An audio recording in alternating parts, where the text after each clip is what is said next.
जय माता दी। प्रिय भक्तों, जहां मां दुर्गा का वास है वहां शक्ति, भक्ति और उल्लास है। नवरात्रि का ये पावन पर्व हर मन में नया विश्वास और उत्साह भरता है।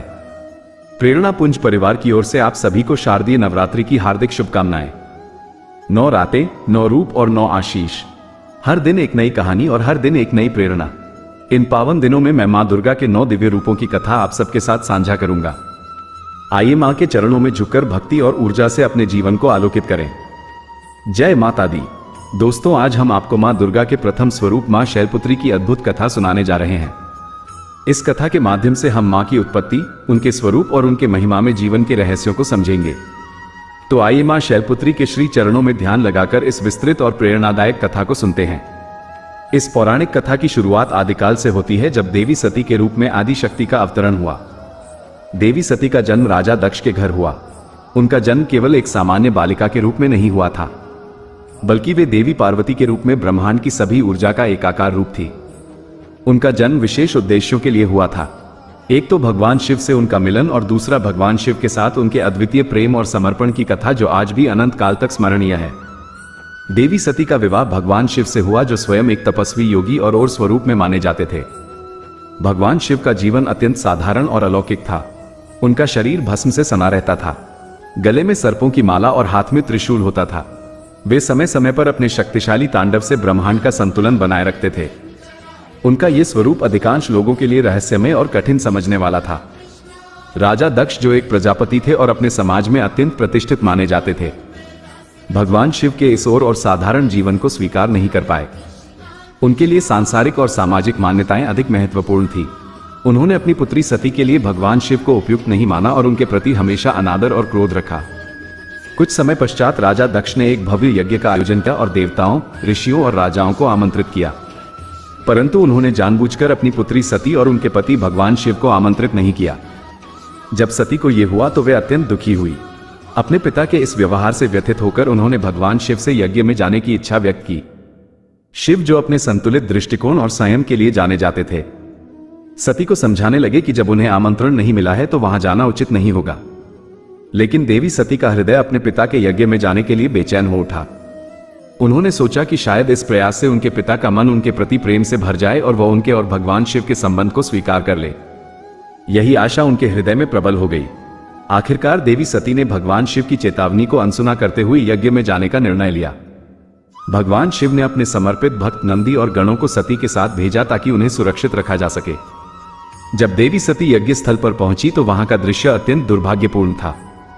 यज्ञ में सभी देवता और महान ऋषि उपस्थित थे, परंतु देवी सती और भगवान शिव का कहीं कोई उल्लेख नहीं था। उनके पिता राजा दक्ष ने अपनी पुत्री की उपेक्षा की और जब सती ने भगवान शिव का नाम लिया तो दक्ष का अहंकार और क्रोध फूट पड़ा। राजा दक्ष ने भगवान शिव का खुलेआम अपमान किया, उन्हें तुच्छ कहे और उनके योगी जीवन को नीच समझा। यह अपमान सुनकर देवी सती अत्यंत दुखी हो गई। उन्होंने सोचा कि उनके लिए जीवित रहना असंभव है, क्योंकि उनके पति भगवान शिव का अपमान उनके आत्मसम्मान का भी अपमान था। अपमान और पीड़ा से भरी देवी सती ने यज्ञ की अग्नि में प्रवेश कर अपने प्राणों का बलिदान दिया। उनका यह आत्मबलिदान प्रेम, सम्मान और समर्पण की सर्वोच्च पराकाष्ठा थी। यह घटना केवल पारिवारिक कलह नहीं थी, बल्कि सती के हृदय में भगवान शिव के प्रति गहरे प्रेम और समर्पण का प्रतीक थी। सती का यह बलिदान भगवान शिव के लिए असहनीय था। उनके इस आत्मत्याग ने भगवान शिव को अत्यंत क्रोध और शोक में डुबो दिया। सामान्यतः शांत और ध्यान मग्न रहने वाले शिव इस घटना के बाद अपनी भावनाओं पर नियंत्रण नहीं रख सके। क्रोध से भरकर उन्होंने अपनी जटाओं से वीरभद्र और भद्राकाली को उत्पन्न किया और यज्ञ स्थल पर भेजा।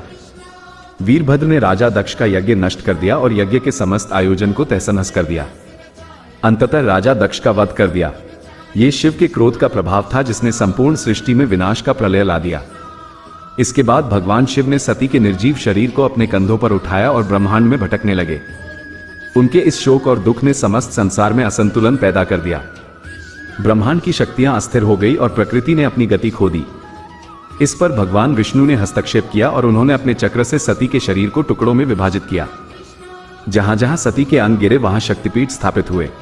आज भी भारत और आसपास के देशों में यह 51 शक्तिपीठ देवी के विभिन्न रूपों की पूजा के केंद्र माने जाते हैं। सती का पुनर्जन्म हिमालय के राजा हवा और रानी मैना के घर हुआ। इस बार वे शैलपुत्री के रूप में आई। शैल का अर्थ है पर्वत और पुत्री का अर्थ है बेटी, अर्थात वे पर्वतराज हिमालय की पुत्री बनी।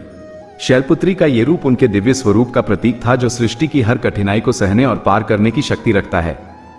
उनका ये जन्म हमें ये शिक्षा देता है कि चाहे कितनी भी बड़ी विपत्ति क्यों ना आए, सच्ची शक्ति और भक्ति कभी समाप्त नहीं होती। मां शैलपुत्री अपने इस स्वरूप में सती के रूप की निरंतरता का प्रतीक है, जो ये दर्शाता है कि शक्ति और प्रेम अमर है। वे केवल सृजन की देवी नहीं है, बल्कि संहार की शक्ति का भी प्रतिनिधित्व करती हैं। उनके इस दिव्य रूप की पूजा नवरात्रि के पहले दिन की जाती है और भक्त समर्पण भाव से उनकी आराधना कर उनके आशीर्वाद प्राप्त करते हैं। मां शैलपुत्री का दिव्य स्वरूप उनकी गहन शक्ति और भक्ति को प्रकट करता है। वे अपने दाहिने हाथ में त्रिशूल धारण करती हैं, जो उनकी शक्ति और साहस का प्रतीक है।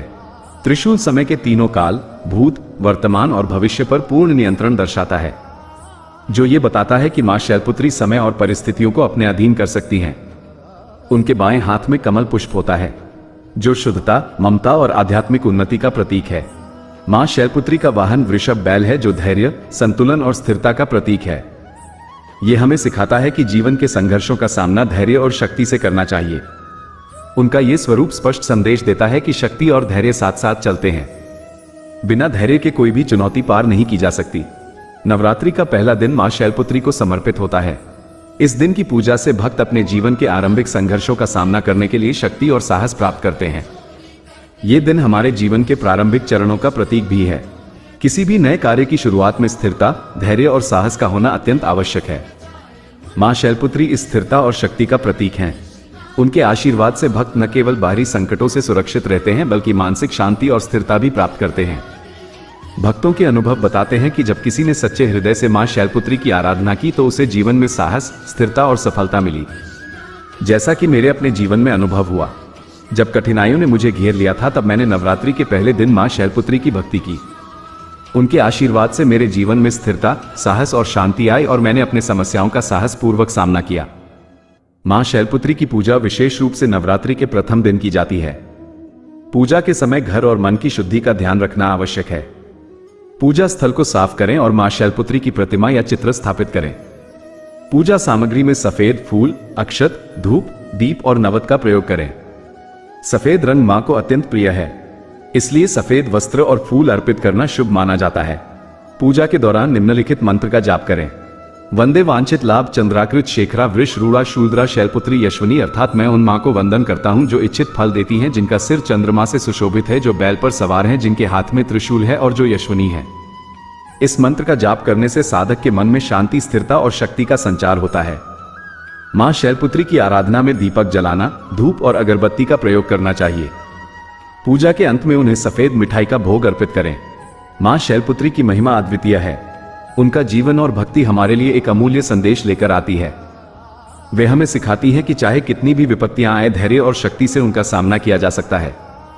उनका स्वरूप यह दर्शाता है कि जीवन में कठिनाइयां और संघर्ष आते हैं, लेकिन अगर हम अडिग रहे तो सफलता अवश्य प्राप्त होगी। मां शैलपुत्री स्त्री शक्ति का प्रतीक है। उनका यह स्वरूप हमें यह भी सिखाता है कि हर नारी में असीम शक्ति निहित है, जो किसी भी परिस्थिति को बदल सकती है। सती के रूप में उनका बलिदान और शैलपुत्री के रूप में पुनर्जन्म हमें यह संदेश देता है कि नारी अपने सम्मान और आत्मसम्मान के लिए कुछ भी कर सकती है। मां शैलपुत्री हमें यह भी सिखाती हैं कि भक्ति और शक्ति का संतुलन जीवन के हर क्षेत्र में सफलता दिला सकता है। उनके आशीर्वाद से हम जीवन में स्थिरता, साहस और धैर्य प्राप्त कर सकते हैं। यह संदेश हमें प्रेरित करता है कि जब भी जीवन में कठिनाइयां आए, हमें धैर्य और साहस से उनका सामना करना चाहिए। अब इस कथा के अंत में हम मां शैलपुत्री से प्रार्थना करते हैं कि वे हम सभी पर अपनी कृपा बनाए रखें, हमें शक्ति, धैर्य और साहस प्रदान करें, ताकि हम जीवन के संघर्षों का साहस पूर्वक सामना कर सकें। मां शैलपुत्री हमें आशीर्वाद दें कि हम सदैव उनके प्रति समर्पित रहें और अपने जीवन में सद्गुणों का पालन करें। हे मां शैलपुत्री, हमें आशीर्वाद दें कि हम आपके दिखाए मार्ग पर चल सके, हमारी कठिनाइयां दूर हो और हम आपके भक्तों में शामिल हो सके। जय मां शैलपुत्री। मां शैलपुत्री के ध्यान में मग्न होना हमारी आत्मा को शांति और शक्ति प्रदान करता है। आइए हम सभी एक साथ उनका ध्यान करें और उनकी कृपा प्राप्त करने का प्रयास करें। ध्यान के समय उनके दिव्य स्वरूप की कल्पना करें। वे हिमालय पर स्थित हैं, श्वेत वस्त्र धारण किए हुए, एक हाथ में त्रिशूल और दूसरे हाथ में कमल धारण किए हुए अपने वाहन वृषभ के साथ भक्तों को आशीर्वाद दे रही हैं। हे मां शैलपुत्री, हम आपका ध्यान करते हैं। कृपया हमारे मन, शरीर और आत्मा को शुद्ध करें और हमें शक्ति, साहस और सफलता प्रदान करें। आज हमने मां शैलपुत्री की उत्पत्ति, महिमा और पूजा का महत्व जाना। उनकी कथा हमें जीवन के हर मोड़ पर धैर्य और शक्ति के साथ खड़े रहने का संदेश देती है। मां शैलपुत्री की कृपा से हम अपने जीवन के हर संघर्ष में विजय प्राप्त कर सकते हैं। यदि इस कथा को सुनाने या समझाने में किसी प्रकार की चूक हुई हो तो हम मां भगवती से क्षमा प्रार्थी हैं। जय मां शैलपुत्री। धन्यवाद। अगले एपिसोड में हम मां दुर्गा के दूसरे स्वरूप की महिमा का वर्णन करेंगे। तब तक के लिए मां शैलपुत्री की कृपा आप सभी पर बनी रहे। जय माता।